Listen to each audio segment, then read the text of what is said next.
Hello, everybody. I'm Sean Reynolds from Sportsnet, about to be joined by Ken Weed from the Winnipeg Free Press. Together, we are Kenny and Renny. This is the Kenny and Renny post-game show. After a game that I spent the vast majority of that game thinking about it a certain way, because my brain kind of forgot a very interesting, important fact that kind of framed everything about that game. So why don't you hop into my Toyota with me and let's go on the opening drive for Jim Pattison Toyota on Region, and we'll talk all about it. So as my mind is watching that game, I'm thinking about the Winnipeg Jets. I'm thinking about the things you got to do to be a team that fights and gets its way back into a playoff race. And when you get a team like the St. Louis Blues come rolling into town, that's a team that you kind of have to make sure you can't do what you did against Chicago the other night, last night, which is kind of where the cognitive dissonance was going for me. But I walked away from this game and I looked and I thought right off the bat, the Jets jump out to that 2-point lead. And what I'm looking for is a team that builds on that. And what I saw throughout pretty much the rest of that game was a team that I thought was the second best team on the ice for almost the entirety of the night against the St. Louis Blues. And I walked away from that game thinking exactly that. The Winnipeg Jets were the second best team in that game. The deserve to win meter, I thought, pointed in the direction of the St. Louis Blues. I think you play that game over and over again, and the Blues end up winning that game. It's not the kind of sustainable model that you're looking for. I wasn't quite, sure about the pushback. And then all of a sudden, it clicked on me, and I don't know how I was missing it. The Winnipeg Jets didn't get home till like 2 o'clock in the morning or something like that. They'd played last night. That was the back end of a back-to-back. And you know me, I'm not, the biggest on excuses and things like this. And some of you are going to accuse, because I can see there's some people who, games like this, we're getting to the stage where people are upset when the Jets hold on to win games like this, because they see a game like this and they don't see it as a predictor of future success, but they see it as climbing the ladder and getting away from the highest possible pick you can get, which is the direction I think a lot of people think the Winnipeg Jets is going in. I still think this is a team that's not making the playoffs, and so a real top pick wouldn't be a terrible thing. But all that said, I had to reframe it and think of this game from a different perspective. I needed to think of it from the perspective of, if you're the Winnipeg Jets, if you played the previous night, if you come rolling into town late, if you don't have your morning skate, if you're taken out of your routine, the things that you need to do to survive that game. So if you look at it from that perspective, little bit of a slow start to the game. Crowd's kind of not really in it. It's looking like, and when that happens in your home barn, I'm thinking things aren't shaping up well for the Jets in that scenario. But I think what you saw was the maturity of a team that when that double minor is taken for the high sticking, you see a team that says, okay, this is our chance. And I thought they were absolutely brilliant on those two power plays. Came with the right frame of mind, came with the right mindset. I thought St. Louis was actually defending it well. I just thought the Winnipeg Jets were sharp. And it was one of those things where it's like, hey, this is a moment. If we're going to win this game, we're going to need to capitalize on moments, because we probably don't have the capacity to go and play a full 60 and grind out that game. That's probably not happening. So the Winnipeg Jets, I thought, had a little bit of a recognition that the moments were going to matter in this game. And that's where I think the Jets won this. So they go out, they get those first two goals. And then after that, I just see a St. Louis Blues team that was better for the vast majority of the night. But what you see is those moments, right? That moment where Nino Niederreiter goes, and if you see the overhead view of this, it looks impossible for this to not be a goal. And he steals it off the line. This is an entirely different game if that doesn't happen. I thought this was a game where Eric Comrie stepped in and did what, if you're lucky, you've got a backup goalie who can do this for you. You can go into back-to-back games with the understanding that we're not going to have our best in this game. But if we do a couple things, if we own the moments like the Jets did tonight, and if we get a good showing by our backup goaltender, we can win this one. Eric Comrie, I thought, was brilliant in this game. The one shot that gets by him phenomenal shot. He battles his way in front of the net. There's, for me, two super solid candidates for keg save of the game. The Winnipeg Jets, for all of the people out there who are pouncing on Eric Comrie in the times that, Connor Hellebuyck was out and pointing the blame, pointing the finger at him, blaming him for the Jets losing games. The Jets don't win this game tonight if it's not for the performance by Eric Comrie. And then, when there's an opportunity to put the puck into the back of the net to, put that game away, the Jets do it early. It's not one of these things where they get pressed and pressed and pressed. I think they recognized in the moment that if they could strike early, and Scott O'Neill talked about it as much in the post game, that's the moment at the top end of that 3 minutes that St. Louis is going to try and turn this into a grind where they get the Jets, trap them in their end, and grind them and grind them and grind them and wear them down, and then kind of erode their belief for a team that's, blown a lot of leads this year. I thought the Jets understood it in that moment that if we can just press really hard and get the puck back and get it down the other way, we've got our scorers on the ice. We can go kill this game now while it matters most. I think they did that. So the Jets, for me, owned the moment on this night. I think it was enough to get them to win a game that they, I think, they probably shouldn't have won, but they won it anyways. And if you're going to be a team that is going to find a way back into the playoff race, which the Winnipeg Jets are still trying to do, then you got to find a way to sometimes gut out wins that maybe, schedule losses, which a lot of people would have called something like this, or just the kind of games you shouldn't have won it, but you won them anyways. That's what it's going to take for the Winnipeg Jets to get where they want to go, and that's what they got here tonight. And that, for me, is the opening drive for Jim Pattison Toyota on Regent. And hey, this January, it's time to Toyota at Jim Pattison Toyota on Regent. Finance the new 2026 BZXLE all-electric SUV from $158 weekly for 60 months at 1.49% with $5,599 down payment. But hurry, the offer ends February 2nd. Visit Jim Pattison Toyota on Regent for a test drive today. All right, time to bring in the man with the best music in the business. Here comes Kenny, folks.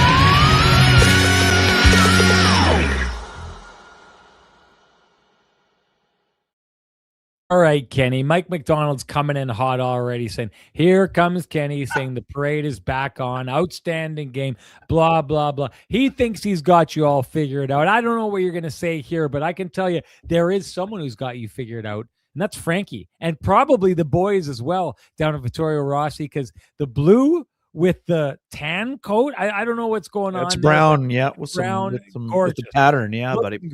Looking great. So if you want a guy who can figure you out the way Mike McDonald thinks he's got Kenny figured out, you know what to do. Head on down to Vittorio Rossi on Corden Avenue. Walk in, loudly proclaim Kenny and Renny sent you. Ask for Frankie and the boys. They will do you upright. They'll get you figured out because that's what they do, and they're the best at it, folks. So head on down there. Ken, take it away on the game here tonight.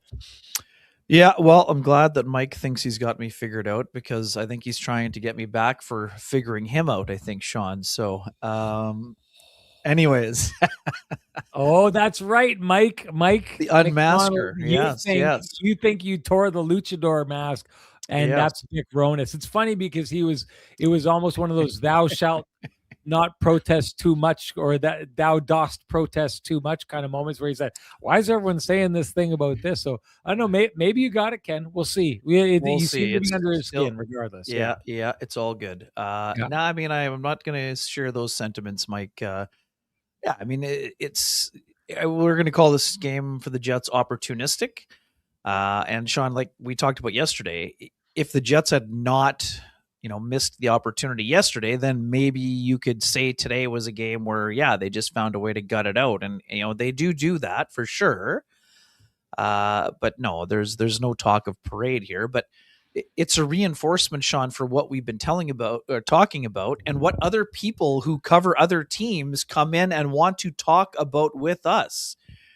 Today, much like yesterday in Chicago, spoke with several people around the Blues, and they're like, well, they still think the Jets have a chance to be in it. So, and again, they have a chance to be in it until they're mathematically eliminated. We know that, but I mean, today was, it's a gutsy win for the Jets, but it's not a sustainable formula, and it's not a template game by any stretch of the imagination. I mean, all the things we talked about yesterday, the inability to score and generate enough second and third chances. I mean, today's a special teams win for the Jets. That's what it is. But Sean, here's the deal. And Mike McDonald, we know you watch a lot of hockey. Well, Scott O'Neill talked about it in his post game. Sean, you were down there. Some nights special teams can win a team a game. Sometimes 5-on-5 play. Sometimes a goalie steals a game. And other times it's just a beautiful individual effort. Well, the Jets got a lot of those things on one night, but more than anything else, it's a special teams win for the Jets, Sean, in a season that hasn't had enough of them since 9-3. So, I mean, you're not going to penalize them for it or say, oh, well, the Jets, they're in a situation, Sean, where they don't care what it looks like. Obviously, they care about how the process goes, but after the games that they have been unable to close out, they'll take any win they can get, no matter how it looks. And as you mentioned, I mean, this is a game where Eric Comrie has to be really good. This is a game where Nino Niederreiter has to literally steal a puck off the goal line before it crosses the line and changes the game and changes the complexion of the game. So again, I don't think the Jets played a great defensive game, but I don't think they played a porous game either. It's not like they were bleeding chances. They didn't give up 45 shots or anything. I mean, they kept the Blues to 23 shots on net, Sean. So given the circumstances, I think the Jets played pretty well in a back-to-back scenario where, as you mentioned, I mean, getting home late. And I would even say too, there's an extra layer, and it's not on the hot air excuse machine. It's a reality. Having been in the building yesterday, there's an emotional toll that had to be paid, and not just by the guy wearing number 19 that was standing around the ice for 4.5 minutes yesterday, Sean. The team also was part of that, and the build up and everything else. So again, this is not a template game for the Jets, but they found a way to get it done. Sometimes you have to be opportunistic. They're going to have to play a heck of a lot better if they want to beat the Florida Panthers. But it's a game they had to win in order to kind of hold out whatever level of hope that the fan base wants to have. I mean, the players are going to have hope until they're, eliminated. But yeah, I mean, that's sort of how I see it. And that's how. Ken, I wanted to ask you this because this is actually one of the things I find fascinating about the team that we cover, because you had said it, and I get this sentiment all the time, and we talked about it.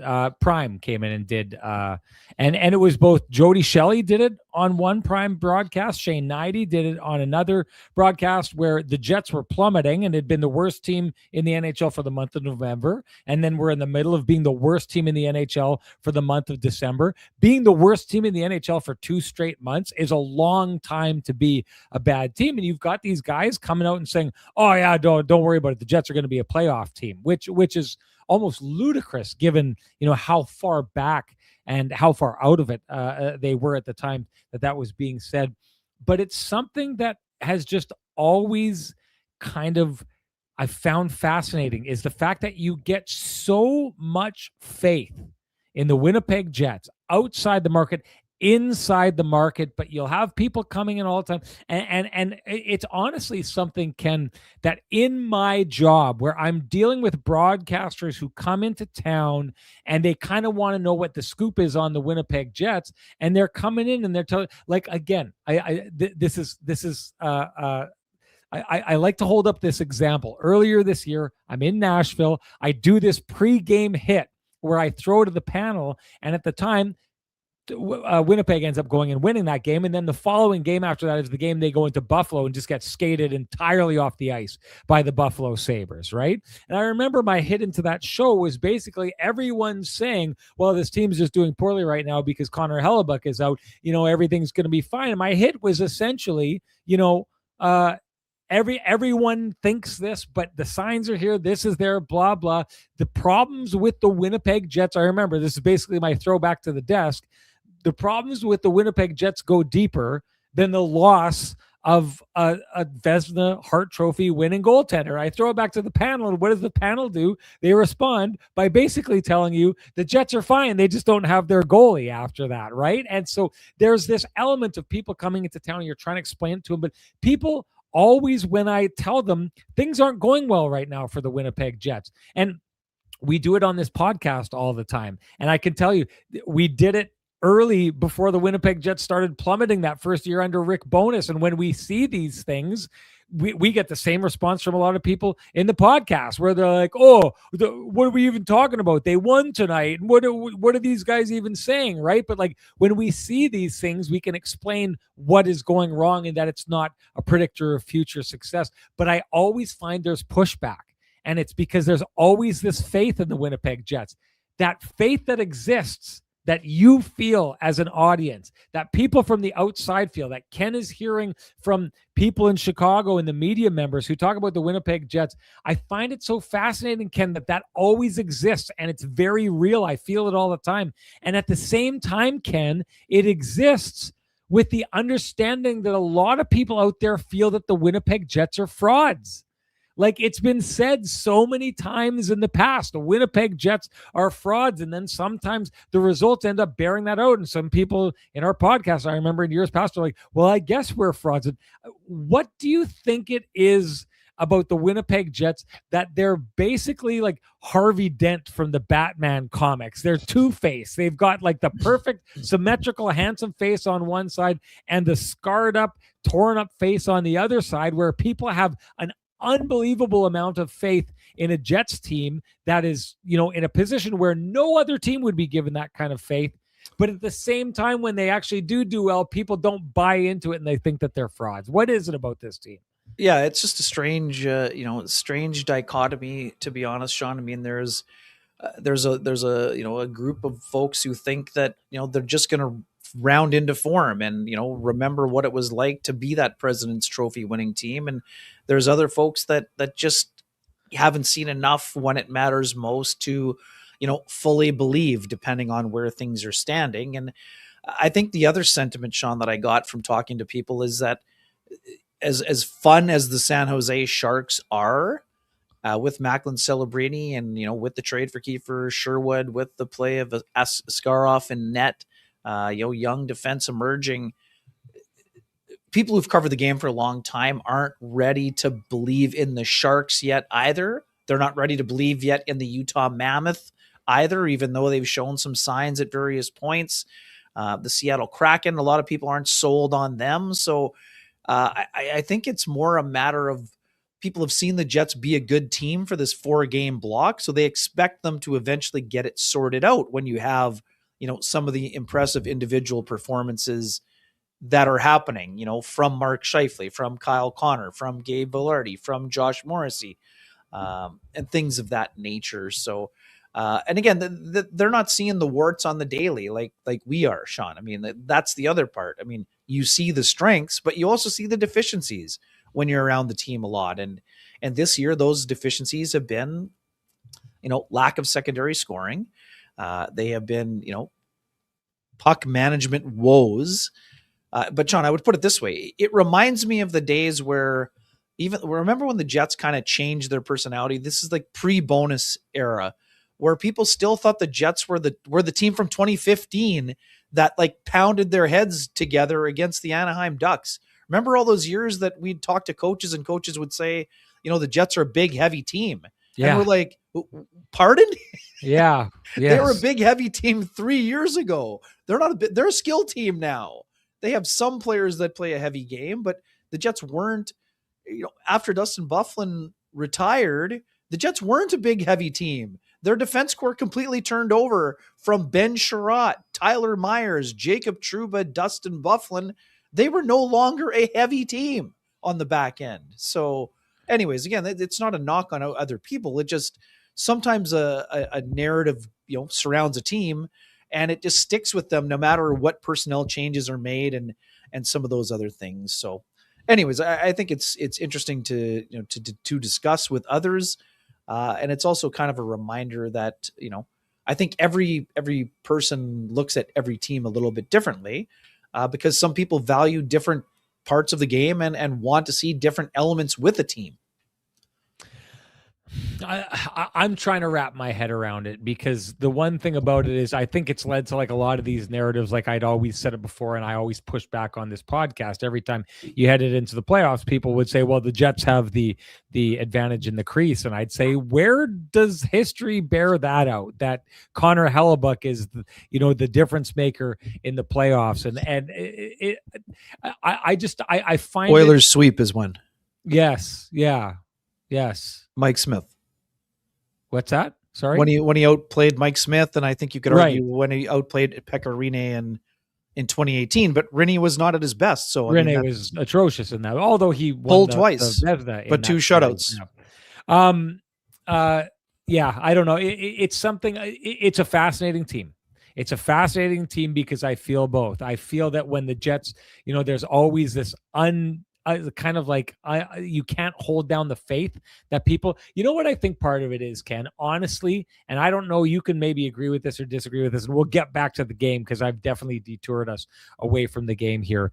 But I honestly think that for the vast majority of fans anywhere in the league, they cheer for the Winnipeg Jets. Like, I don't think there's a lot of people who hate the Winnipeg Jets. And we've talked about this in the past.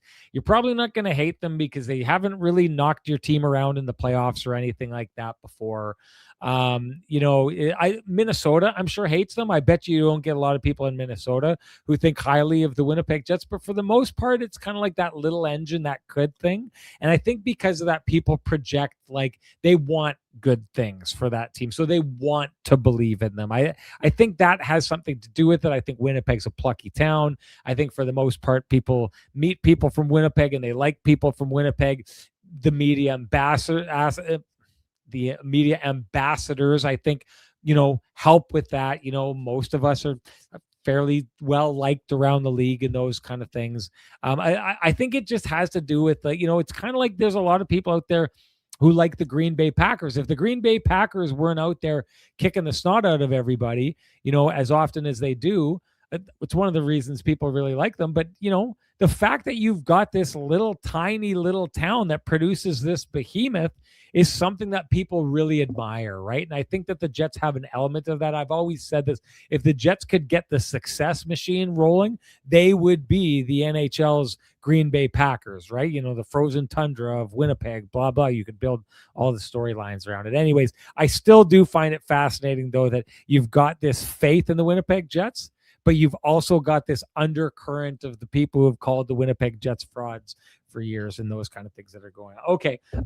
Getting into special teams. Sure. I absolutely butchered a question, 2 of them probably, to Scott Arneal afterwards. And he still managed to give me actually a really great answer, maybe even better than I thought, but that I was going to possibly get. But something that I saw happening here tonight, and a little bit of a pattern that I picked up with. Now, it wasn't a power play goal, but one of the goals that scored, I think it's Kyle Connor, scores against the Toronto Maple Leafs a couple of games back. It comes after an expired power play. But what happens there is I'm upstairs and I'm watching the game with my camera gal, Jane, who got brought in because we have 2 cameras for big Canadian matchups like that, and Fred, the camera guy from TSN. And during that power play, the Jets top line is on and they get out for about, I don't know, it's 25 seconds or 30 seconds or something like that.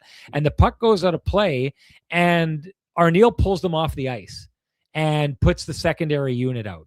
And at that moment, I turned to Jane and Fred and I was like, that is a great move by a coach, because all these folks, most of you are going to remember a time where the Winnipeg Jets had a top power play unit that just wouldn't come off the ice, right? And some nights they wouldn't have it. And if they didn't have it, too bad. We're not going to score. but we're going to take the time up, and the secondary unit's not going to get out there. Or I remember there was a lot of times that they'd go out and they'd basically chew up a $1.42 of the power play, and then Brian Little's secondary unit would get out there and they'd score in the 18 seconds, right? And Matthew Perreault causing chaos in front with crazy screens and whatever else was going on there. Exactly. And while that it worked and they scored, it just screamed bad. Like that's not what good teams do. Good teams don't do that. Good teams don't hog the power play, all that kind of stuff. And I said, the good part about that is if you're Scott Arniel, you're pulling those guys off the ice and you're saying to your secondary unit, we've got faith in this secondary unit. And you're saying to your top line, guys, I gave you an opportunity, but this is a team. We're going to get this done as a team, and just be ready if you get another opportunity out there. And what ended up happening was the secondary power play went out there, kind of pushed. Then the top power play unit got back out there, and it doesn't happen on the power play, but it's kind of a continuation after the power play, and Kyle Connor scores. And I turned at that moment and I talked to Jane and Fred bugged me. He said, "Oh, are you practicing for the podcast tonight?" And I was like, "No, I'm practicing for 2 podcasts down the road, because that's when I'm going to break this story out, when there's a little bit of evidence of what's going on here." But what I love about that is that you leave the top power play unit kind of chomping at the bit and ready to get out there. And what they're doing now is, we had our opportunity, we didn't get it done. The next guys go out, we get back out there, and we've got 30 seconds left. Let's get out there. And you're creating this sense of urgency in the players.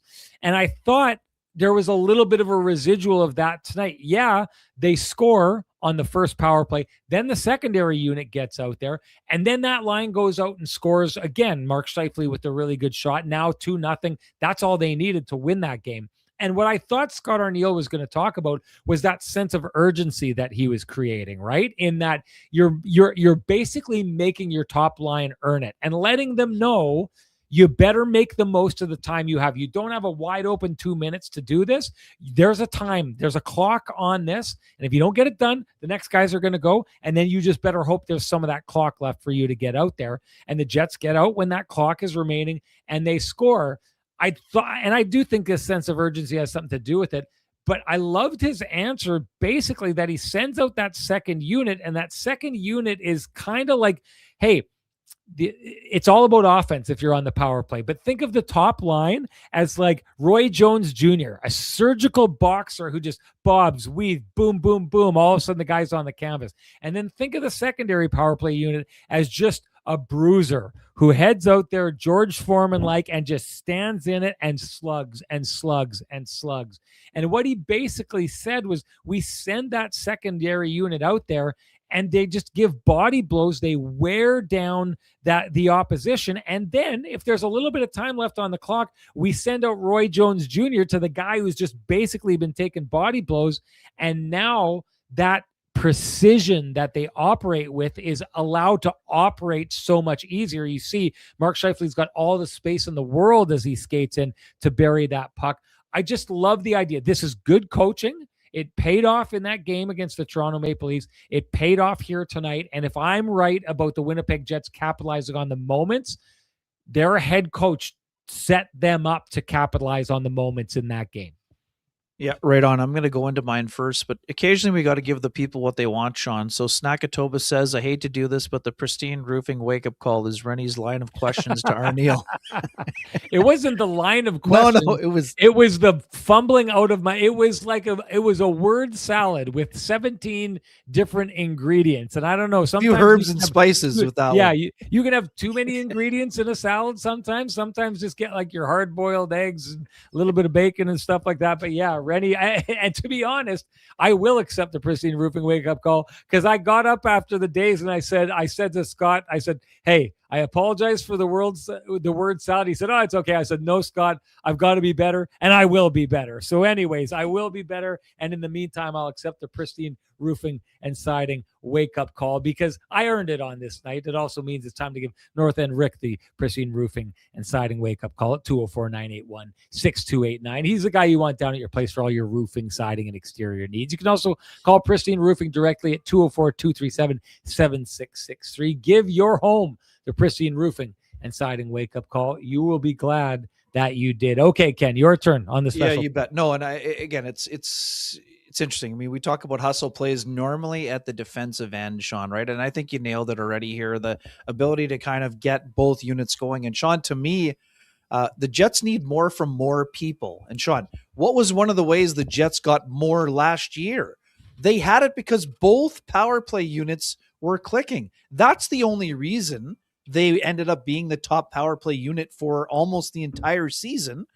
Yes, the top unit was excellent, but it was also because the second unit was getting goals on a very regular basis and they were pushing one another, just like those years you talked about when the Jets had, the line A unit was awesome, but then also the little unit was also pretty effective as well. So I thought that was, you nailed that. But when it comes to the second Jets power play goal, I'll talk about the first one afterwards, but in reverse order.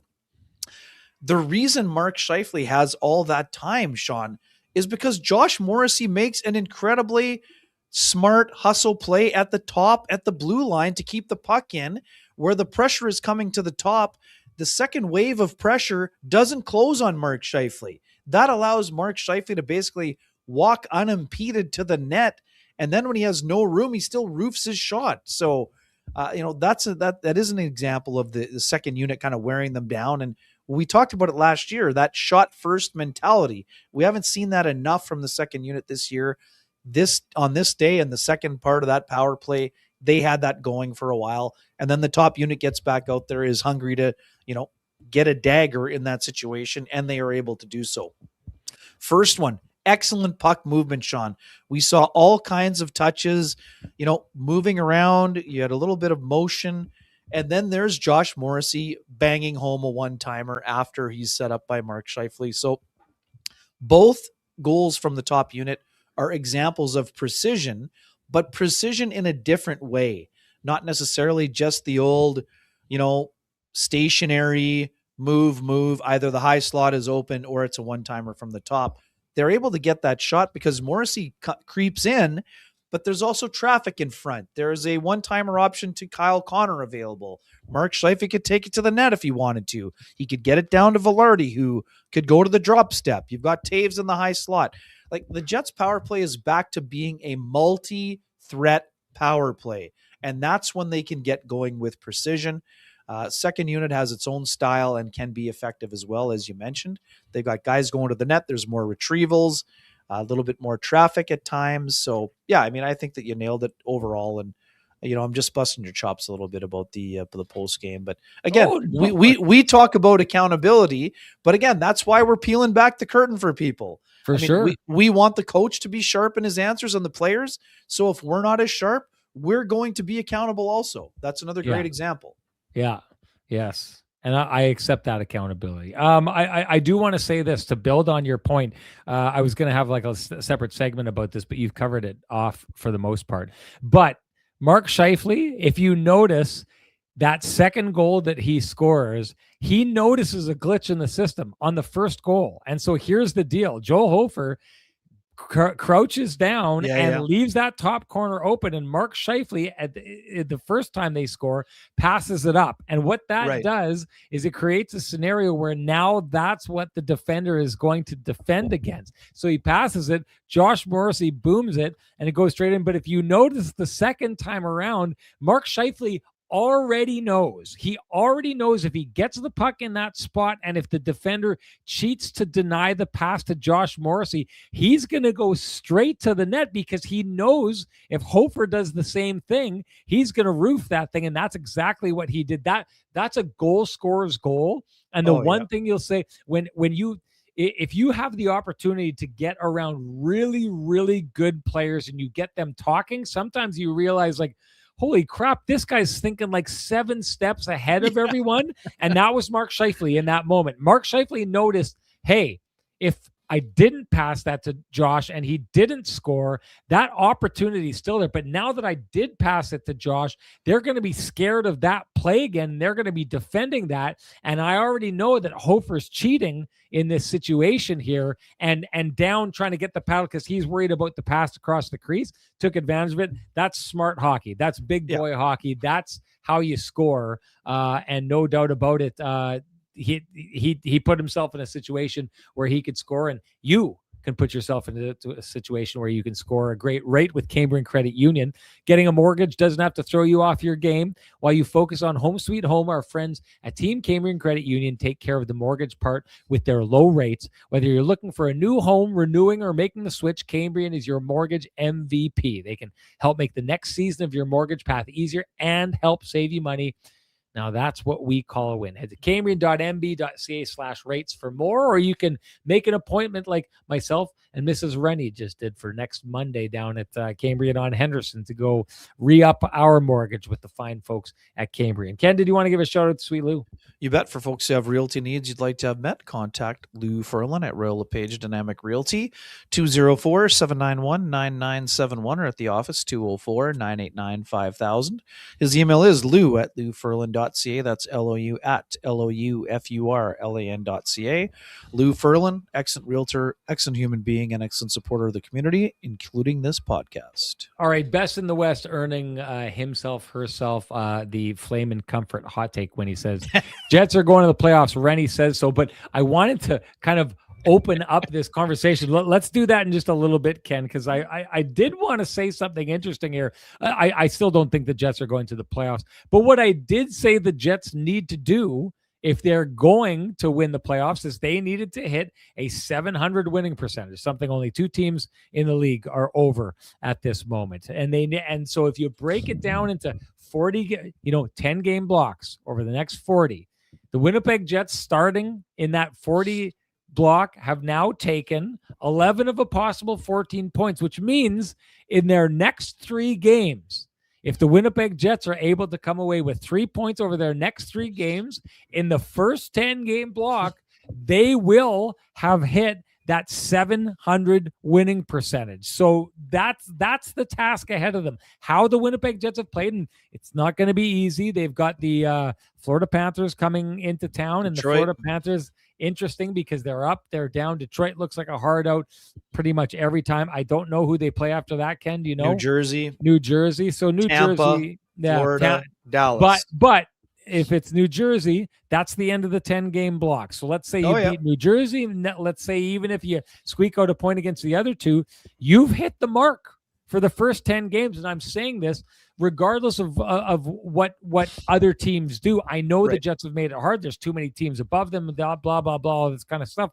But I'm saying right now, if the Jets hit a 700 winning percentage, dating back to the beginning of their 4-game winning streak, and they do that from now till the end of the season, that's going to put them in the position to make the playoffs. So at least this far into it, the Winnipeg Jets looking like they've put themselves in a really good position to, if you're running the track at school, the first 100 meters, they're on pace. Right. They're on pace if they continue doing what they're doing.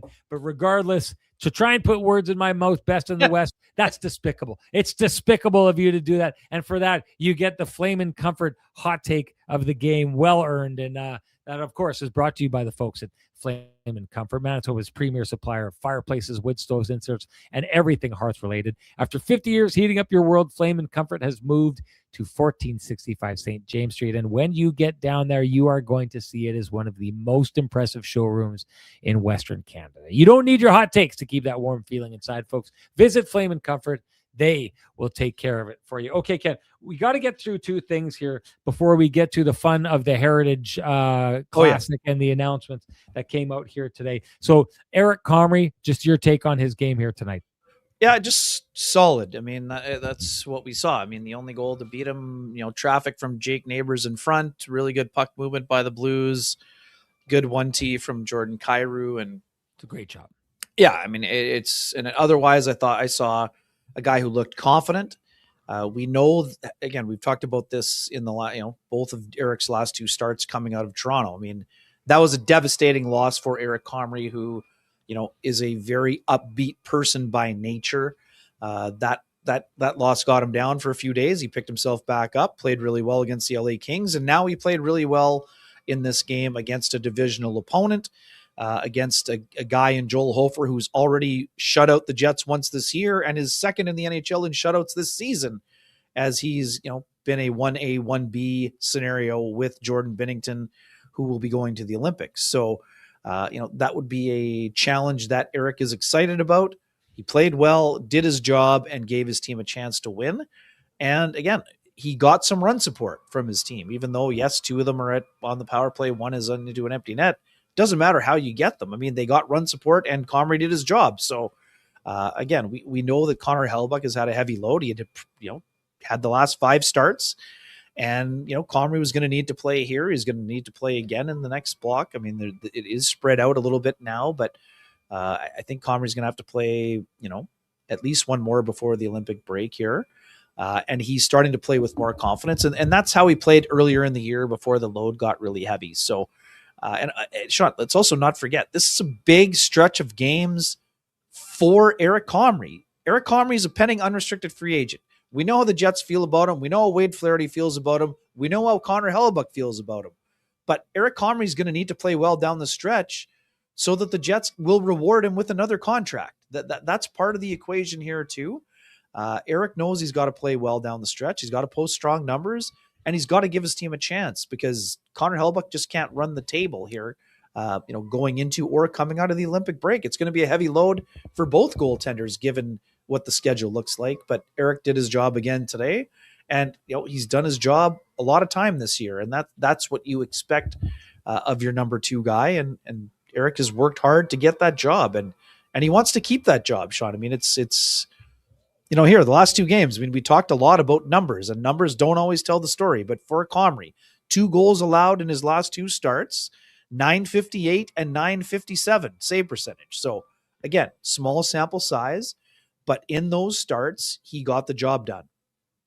In a calm manner. He wasn't riding around the crease, economical, all those things. You touched on it about, him kind of earning the role as the backup. And that to me is the one thing that was, there are times where we'll be doing this podcast, and I think it'll reflect in our analysis and things that are said. And sometimes, the chat room, the public discourse with fans, it can be sometimes heated, and it can be elevated. And I would be lying if I didn't say that sometimes our analysis doesn't play off that. You want examples? Well, a lot of people have faith all of a sudden in the Winnipeg Jets, and you can see it in the chat room. And how many of those people who had faith were asking Jonathan Toews to be waived by this team not that long ago? Do you know what I mean? How many of those people would have been attacking Logan Stanley on the daily last year? And it's just, there's so many examples of like these knee-jerk reactions that happen. And the one thing that I had, issue with a lot of the fan base and a lot of the chat room, when the Jets were kind of plummeting and things were going bad, there was an inordinate amount of blame, in my opinion, placed on the backup goaltender. And I think, I'm not defending Eric Comrie in those moments just because I'm defending him, because I don't like seeing him being beat up. But what I definitely don't like is someone who's getting beat up and used as an excuse and taking an inordinate amount of blame for something. And I think the fact that after Connor Hellebuyck came back and he lost 10 of the 11 games in an 11-game losing streak, kind of proved what Ken and I were talking about to that whole thing, that we were holding back on the idea that it was Eric Comrie and Eric Comrie's fault. But regardless of it, what we did land on at that time was Eric Comrie most definitely wasn't the solution for what was ailing the Winnipeg Jets. And to be honest, neither was Connor Hellebuyck when he came back. But one of the things that I would say was, Eric Comrie, in the times he's been with the Winnipeg Jets, has done a really, really good job for them. And last year, I don't think there was a lot of people complaining about Eric Comrie as a backup goaltender.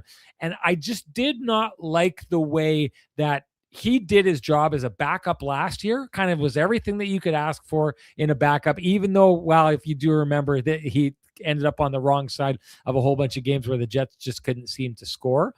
But comes into the season, starts off the season really well. The team falls apart, and then he carried it. And I didn't like the way that fans turned on him. Because what you were seeing on the ice didn't line up with what fans were saying, but B, just to so quickly go and lean into kind of trying to blame a guy for everything that was happening, when the fact of the matter is Eric Comrie was trying to carry the load as a starter for the first time. That's not his role. His role is as a backup. And I just think tonight is a good example of what makes Eric Comrie good. He's not a starting goaltender in the NHL. He's trying to be a reliable guy who comes in and helps a team when they need to move away from their starting goaltender. And the Jets don't win this game tonight if it's not for Eric Comrie. And the one thing about Eric Comrie is the position that he's in, you were going to have the fan base turn on him and blame him for everything when everything went wrong. But there won't be a lot of people singing from the rooftops tonight. The Jets don't get this 2 points if it's not for Eric Comrie. He did his job as a backup to perfection on this night. The way he handled the game, the way he came in, to your point, Ken, the way he was calm about it. This is just perfect backup goaltending displayed by Eric Comrie tonight. And I know that there's not a lot of people out there that will say it, but I will most definitely say it. I'm not saying, this is, put him in for a whole bunch more, but give the guy credit for what he's doing. He came into Winnipeg to be a solid backup goaltending option, and that's tonight is a perfect example of how he executed that at a really timely time for a Winnipeg Jets team who was tired enough that they probably weren't the best team in this game, but come away with the win because in large part their goaltender helped them come away with the win. We should talk quickly before we get into the other stuff about Logan Stanley, Ken. I just wanted to touch on this. Like, it feels to me that every time I see him touch the puck, he's just getting better and better and better. He had a stick check kill in front of the net tonight that was just kind of deft and very, very, kind of skilled, and not something that you'd expect from a guy that big. And I talked so much in the last couple of years, sorry, not last year, and a bit at the beginning of this year about Dylan Samberg and him adding tools into the toolkit. Logan Stanley, for me, it seems like every single game, he's all of a sudden adding another tool into the toolkit. He's an eye-popping player for me now, Ken. And, at 6'7", he was always going to be an eye-popping player, but he's an eye-popping player because his shot is great. Someone touched on it tonight. His shot was 97 miles per hour.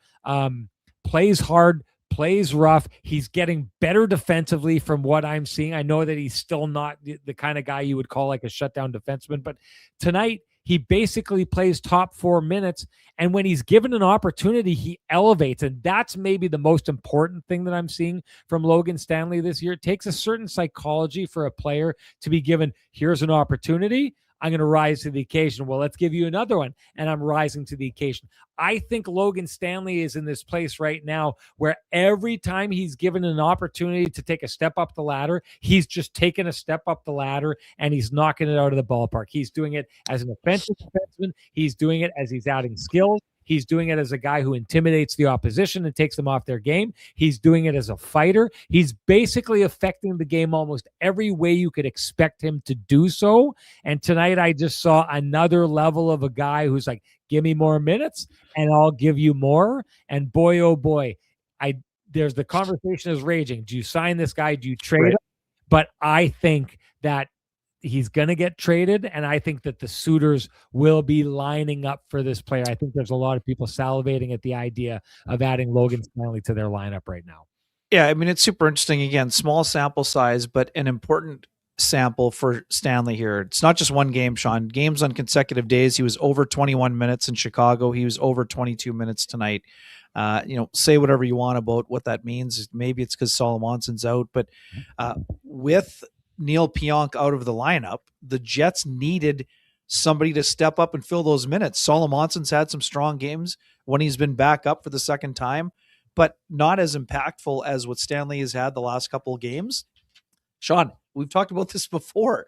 Every time the puck is on his stick on that second unit power play, people are begging to get Logan Stanley a one-time Clap City special out there, and they're kind of roaring in anticipation. And the thing that we've talked about when this first came up, and whether it was talking about it with Hustler on this show here, I mean, the issue with people wondering about the 4 times 4.5 or 5 times 5 or whatever the number ends up being, is that if it seems like a lot for a third pairing guy.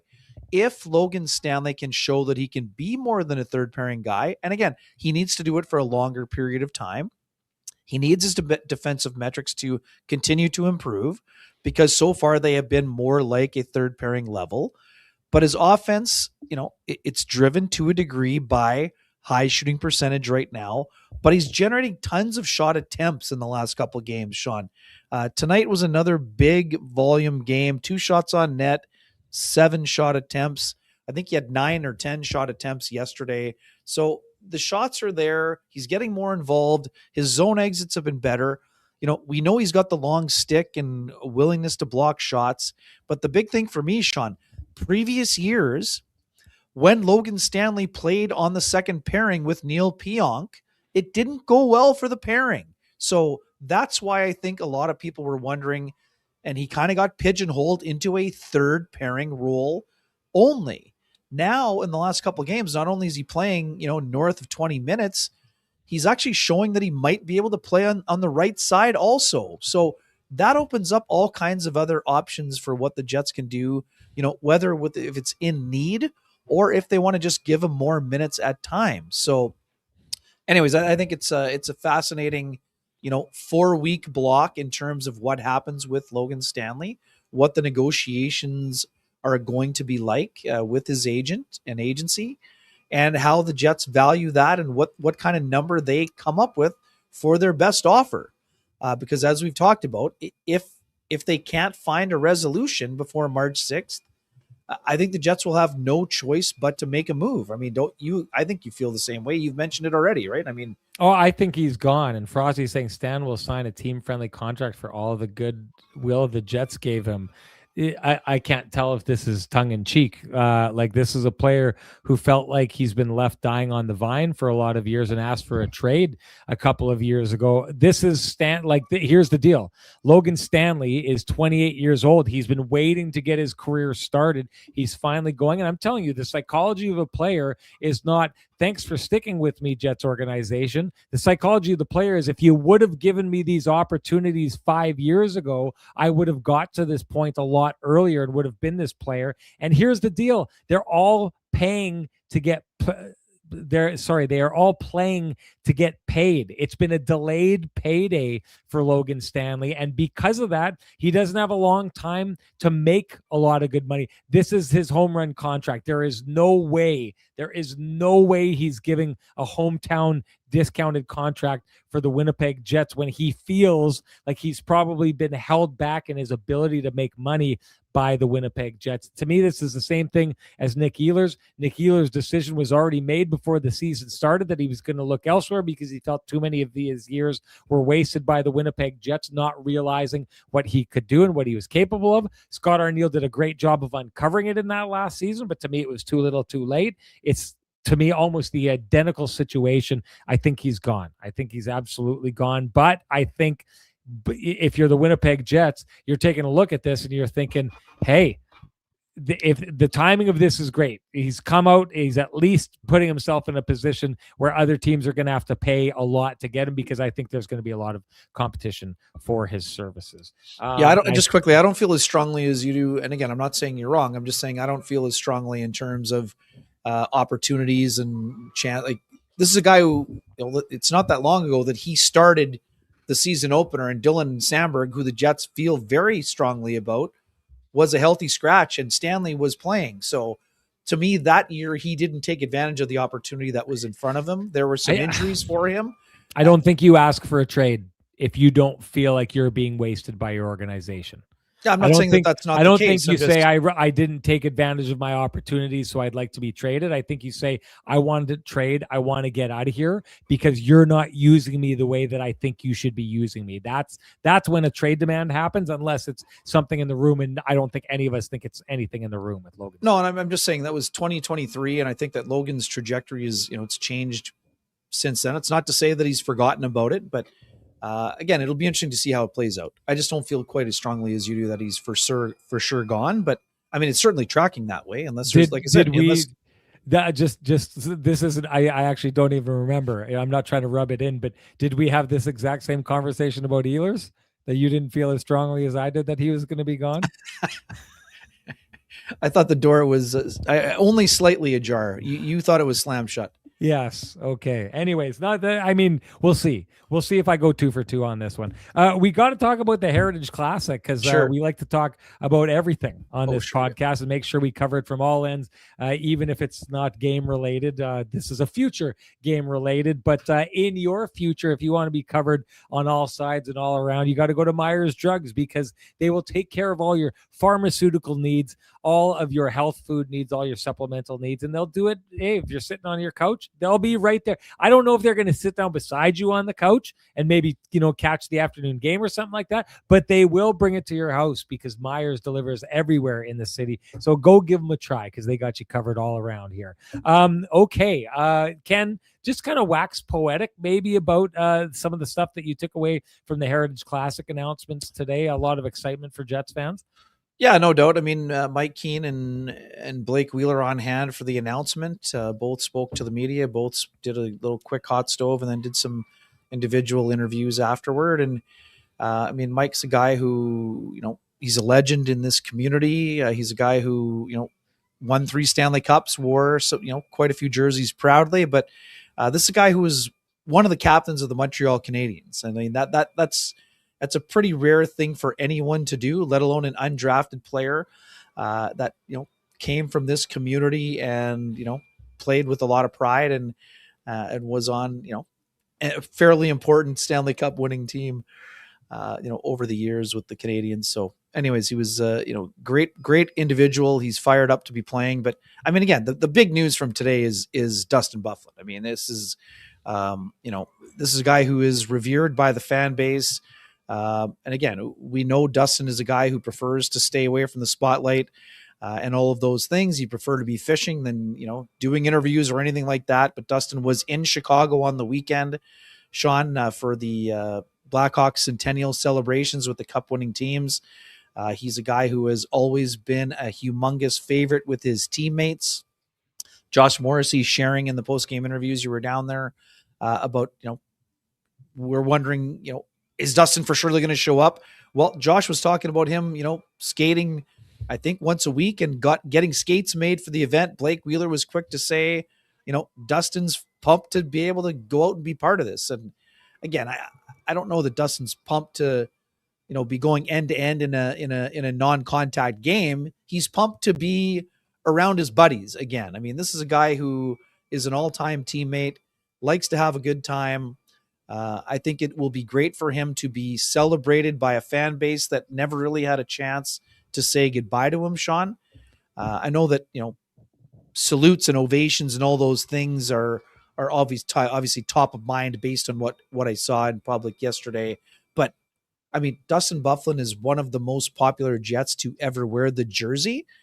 And we know it didn't end well between Byfuglien and the Jets organization, but the fan base still loves Dustin Byfuglien, and they never had a chance to thank him for his years of service, for his, double pulling out people out of piles in playoff series, for his thunderous hits, for his, big goals, for his end-to-end rushes, for his slap shot on Marc-Andre Fleury 65 seconds into the Western Conference Final, all of those things. So I think that part will be special. Someone mentioned it in the chat room earlier, as someone who's covered, hockey in this community for 25 years and all 15 years of the Jets, all 15 seasons, it is cool. And Blake Wheeler talked about it. It's cool to see that the 2.0 version of the Jets is now producing alumni players, right? I mean, that it's it's interesting and it's fun. And, maybe by next year, they'll be melding those two groups of 1.0 and 2.0. That's a story for another day. But, I think for a fan base to, again, Mark Scheifele is still playing and we saw the passing of the torch and all of those things. But for the first edition of the Jets, Ladd, Little, and Wheeler is a line that, 2.0 Jets fans from years 1 through, I guess, 5 or so loved watching for a very long time, or, might have been even 6 seasons. So anyways, I think it'll be super fun to see a bunch of those guys. We know what it's like when the Canadians come to town. We'll see who else gets rounded out with their roster, but I think it'll be a super fun event, and looking forward to it. Again, it's kind of cool just to see what it's going to look like. And again, we get it. It's an outdoor game, and, the Jets have been fortunate to be part of 3 of them now. This will be the second alumni game. We know what it was like for people who attended that hot stove with the Oilers teams and the Jets. And, Sean, we were, teenagers and, pre-teens when those Oilers teams were, beating up on the Jets. But we know from listening to Mark Messier and Wayne Gretzky speak over the years, they respected the Jets, and they often said that the Jets, some years the Jets had a better team than they did, but they didn't have Grant Fuhr or Andy Moog in net. And again, I don't think that that's just lip service. Now, again, they were better teams, but those Oilers teams always thought the Jets 1.0 teams from the 80s didn't get enough respect, for the quality of we talk about the Central Division now, Sean, and having, Colorado, Dallas, Minnesota being, 3 of the top 4 teams. Jets just couldn't get out of the first round because they were always facing the Oilers and the Flames. Mm-hmm. Yeah. So anyways, I think it'll be a super fun event. So just a couple of things. I was really surprised to hear about Buff. I'll circle back on that. I thought exactly what you're thinking. Like, what a great lineup. Like the Jets players that are playing are just like a couple of years dipped out of the league. And it's funny because it ended up kind of, maybe not so much for Andrew Ladd. We know that it ended really fast for Brian Little, Blake Wheeler, just a couple of years ago. Matthew Perreault, it was kind of a quick drop off for him once he left Winnipeg and went to Montreal. But like, what a roster. And I thought the exact same thing, because the last time we covered one of these Heritage games, it was back to when you and I were teenagers, Ken. Like, you had to think back on these players. Elliott, this we're kind talking of 1990, right? I mean, game 4, overtime winner. And so it's fascinating to see that, to kind of see, like, and I was thinking, I don't know that the Montreal Canadiens have a roster that can hang with these guys. I'm calling it early. I think it's going to be a bit of a slaughter for the Winnipeg Jets, alumni team in this. That's absolutely fascinating. But the Dustin Byfuglien thing, it's important. And I would say this, these games end up being a celebration of not just the organization, but the common values of the organization that brings teams together. And so many times the guys that you see playing these games are the guys who you think of as Winnipeg Jets, right? Like, so the last time that when they did it in, what was it, 16 or 15? I can't remember. I think it was 2016, Ken? 16 in Regina. 16. Yep. No, 16 in Winnipeg. Sorry, 16 in Winnipeg, 19 in Regina. Sorry. Yes. So you're looking at guys like, to your point, Dave Ellett, who, to me, I know we played in Boston and other places like that, but that was a long time Winnipeg Jet. Howard Chuck. It's not guys stopping in for a cup of coffee and leaving. It's guys who stick around for a while. And I think when you stick around Thomas for a while, Steen. You end up Thomas Steen, exactly. Timu Solani, where you share ideals.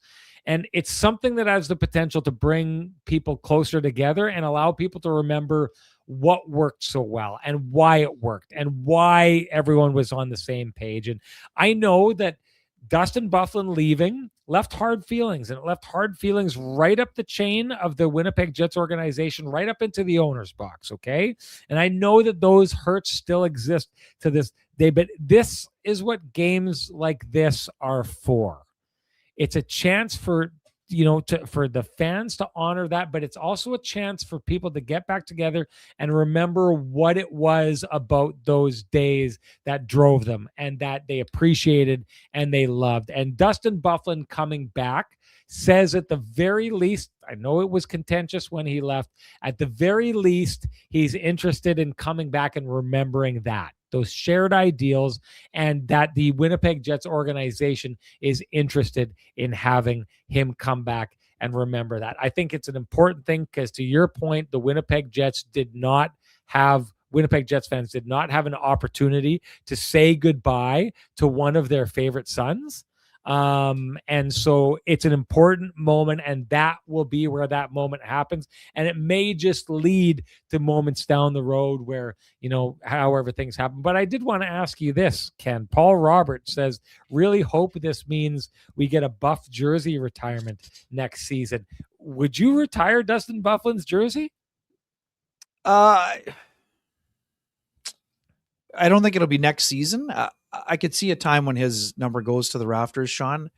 I mean, this was a guy that was, I think he was top 10 in the Norris at least one of those years. I mean, pretty Oh dynamic yeah. player. But I don't think it'll be next season. I mean, I think this is step No, one in no, terms of the mending of fences. yes. Would I retire his jersey? I mean, I would certainly consider it.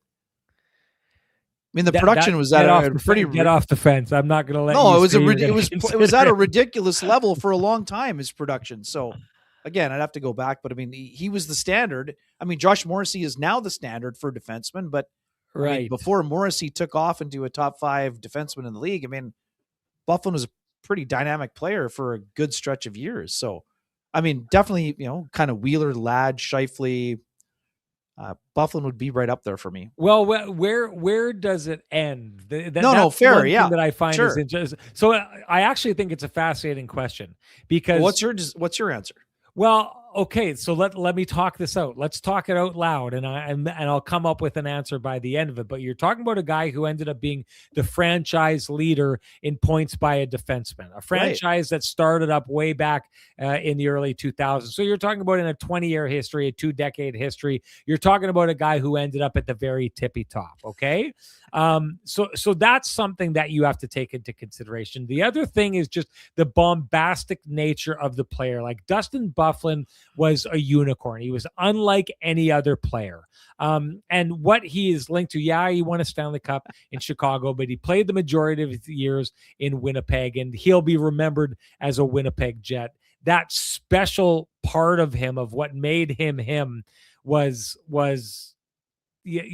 intrinsically tied to the Winnipeg Jets. And I always think of like that first game when the Jets came back and they played their first game, and it was a split squad game where half of the team played in Winnipeg against half of the Columbus Blue Jackets, and half of the team played in Columbus that night. And that game starts, and it's like 6 seconds into the game, he lays a hit and drops a guy, on Matt Calvert, drops another guy, on and Matt then Calvert. Starts the fight on Matt Calvert. And it's like, to me, I think he gets the number retired because he defined who the Winnipeg Jets were and defined what they were going to be coming back.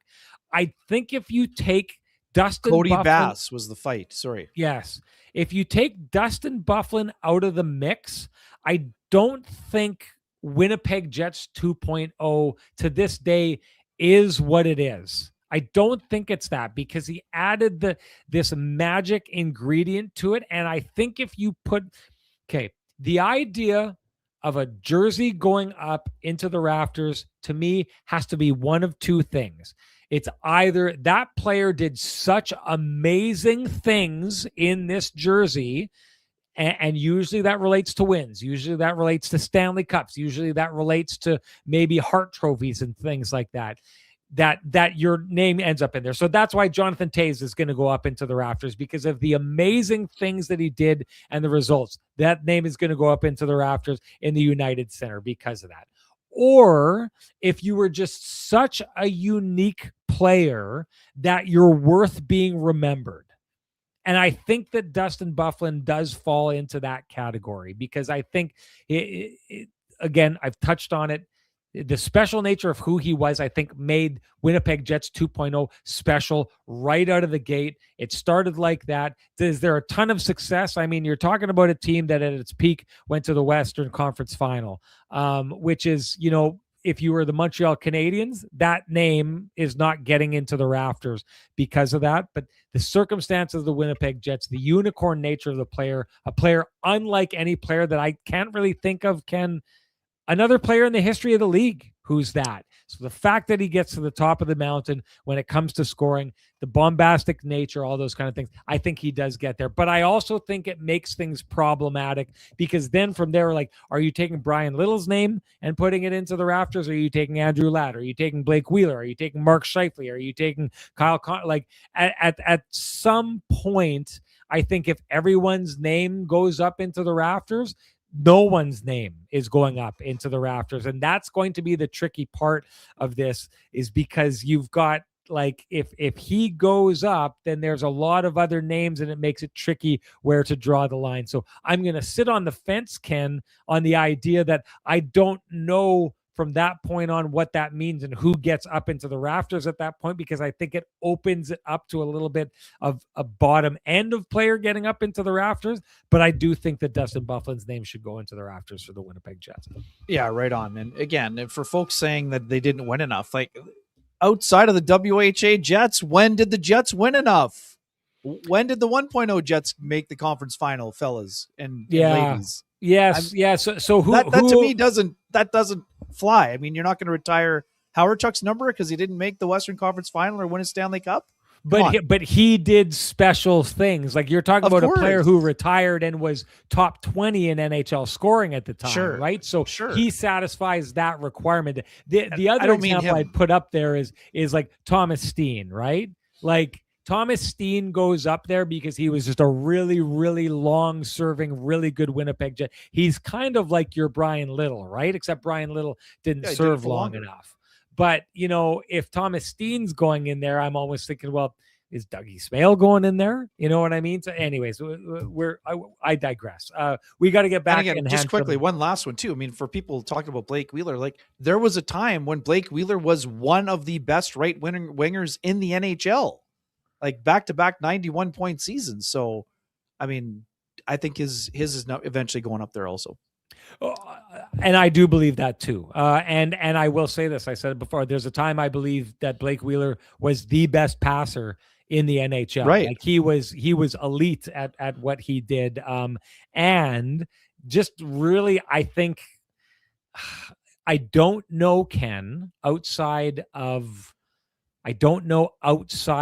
Connor Hellebuck, if there's a Winnipeg Jet, and I include Kyle Connor, who had more points than Blake Wheeler did, and Mark Scheifele, who's, you know, like had better seasons and all those kind of things.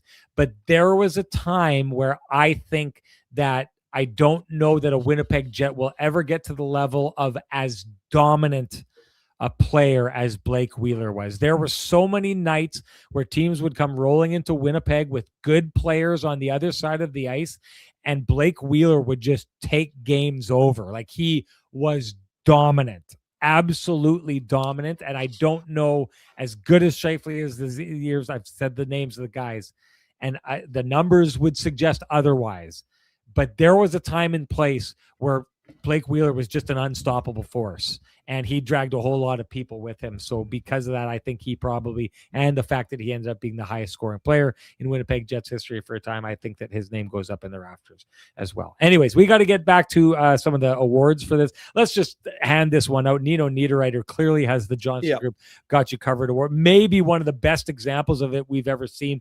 Ken, it looked amazing to me in real time, but the slow motion replay from overhead, it looks impossible to stop that puck before it goes over the line. An absolute all-timer of a Johnson Group Got You Covered play of the game. And hey, do you run a small business in Canada? You need to look to Canada's #1 employee benefits plan, Chambers Plan, to give you a competitive edge. Chambers Plan is the simple, stable, smart choice for over 30,000 businesses countrywide. Visit chamberplan.ca to learn more. And Ken, that brings us to our hashtag the keg save of the game. What do you got? Yeah, a couple fun examples, but I just really liked the Comrie on Bushnevich during that push off the end boards. I thought it was, you know, a really great example of Eric Comrie's athletic ability. I mean, we always talk about him, you know, being positionally sound and those things, but I thought it was a really athletic play, and it was a very timely save in the game that the Jets needed. So there was one earlier, and I'm trying to see if I sent it to you. I think I thought I was going to remember, and I forgot. But there was one earlier in the game that I thought for certain was going to be the keg save of the game. Yeah, it was on Bushnevich also, but blocker save. Okay, so then, okay. That blocker save, it's on the power play. In the third period, yeah. It's a pass across the ice. It's a saucer pass over the stick, and he gets it. This is a goal, ladies and gentlemen. This is a goal. He waits for Comrie to come over. He waits for Comrie to commit. He knows that as Comrie comes over, if you slightly shift to the left, the goalie's going to overshoot, and it's going to leave the far post open. He shoots to the far post. By every indication, this is going to be a goal. By every measure, it should be a goal. And this is a moment where in tight, Eric Comrie reacts with the blocker. Like he reacts and makes the save. This is elite level reflexes for him to make that save there. That should have been a goal. It should have been a tie game. We should potentially be talking about the Winnipeg Jets blowing another lead and doom and gloom happening, and it doesn't because Eric Comrie saves the game. That is a game saver of a hashtag the cave save of the game. So you should be picking that one. I know I usually say that it doesn't matter what Ken and I think, but on this one, if you're not getting on board with this, I don't know what to think of you. But even if you don't get on board, you're still going to be entered to win a $50 gift certificate if you share with us your hashtag the keg save of the game. If you do that, you're automatically entered to win a $50 gift certificate usable at any of the 3 fine keg locations here in the city of Winnipeg, each location finer than the last. And our winner from our last show, that would be Maurice. You know what to do. Direct message me at SN Sean Reynolds. Send me your full name. Send me an email. I'll have the fine folks at the keg send you a $50 gift certificate usable at any of the 3 fine keg locations here in the city of Winnipeg, each location finer than the last. Ken, we overshot the show by 15 minutes, but I'll still carve out some time for you to say something if you got something to say.